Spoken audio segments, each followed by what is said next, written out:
Welcome into our NFL Draft Player Spotlight. Locked On NFL Draft coverage is presented by Ultimate Football GM. If you think you can run an NFL franchise, you can prove it. Visit ultimate-gm.com to play the ultimate NFL GM simulation game.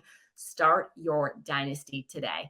I'm Kainani Stevens in with Spencer McLaughlin from Locked On Ducks because we were talking about potential draft picks. So, of course, we want to check in, get all of the info, the background information on Christian Gonzalez, because a lot of people have been talking about him, where he might end up. Obviously, pre-draft, we don't know where he's going to end up yet. But what is the team that drafts him going to get right out of the gate from him? Well, I think they're going to get a guy who has a very high floor as an NFL cornerback. Not a perfect prospect for sure, but he's risen through the ranks over the last couple of months when you look at player evaluations and mock drafts and player rankings and all that sort of stuff. He's been a riser, I think, as people have, had the time to really look at the film, what he brings to the table and everything that he brings, his intangibles. I think the combine was certainly something that helped him immensely. He's about 6'1".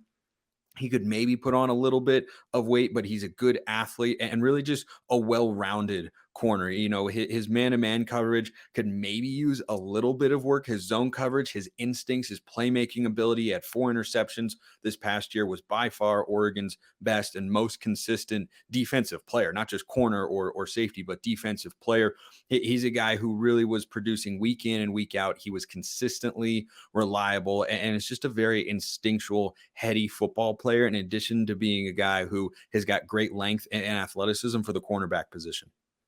You mentioned the combine. He was one of those people that definitely, it benefited him for him to go and compete. Do you think it was just the extra exposure? Why do you feel like that was like what really set him off? Was it what about his performance really brought him to the next level? I think his speed, he ran a good 40 time at the combine. And I think just the chance to see him in person, not that Oregon isn't a team that NFL scouts have the ability to watch on TV, but it was not a dominant defense this year. So I think it's easy for players to get overlooked at the college level when they're playing on a defense that frankly struggled at times for the Ducks in 2022. They had their moments, but overall you look back and they were close to the bottom of the Pac-12 in passing yards allowed per game.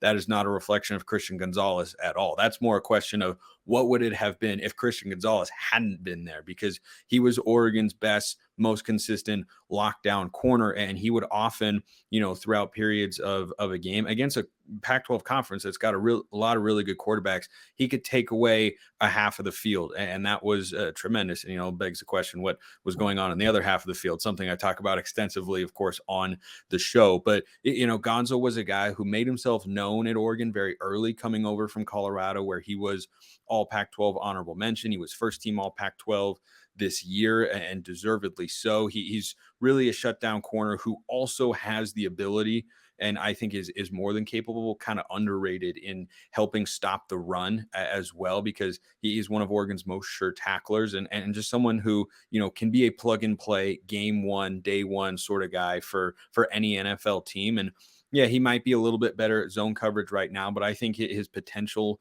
with his instincts playing on the outside and the way he reads receivers' body motions and what routes they might be running and on a particular play, I think that gives him a lot of potential in man-to-man coverage too. That's certainly something you can't teach, right? The NFL instinct, like to be able to kind of guess the route and stuff like that. Is that something where, depending where he's drafted, what kind of scheme you feel like he could come in and play right away? I think there's a lot to his game that there's to like. I don't think he has to go to one scheme or the other. When you're talking about his man-to-man capabilities improving, you're talking about ball skills. There were instances this year where he is in perfect position and he's, hip to hip with a wide receiver. He's in position to make the play and just can't quite get that final swat on it. Just can't quite make the impact play to cause an incompletion, but he's in position there, almost always. I mean, there was rarely an instance last year where you look up and go, boy, Gonzo got beat by 3-4 yards and it was just an easy pitch and catch. He doesn't give you that. He requires, or at least he did this past year, a very precise pitch and catch from a quarterback and a wide receiver. So I think he's somebody who could go anywhere. The Eagles at 10 is interesting to be sure, but I think any team that drafts him is going to find a way to get him on the field and make him a productive defensive player, as long as they can hone those ball skills just a little bit more.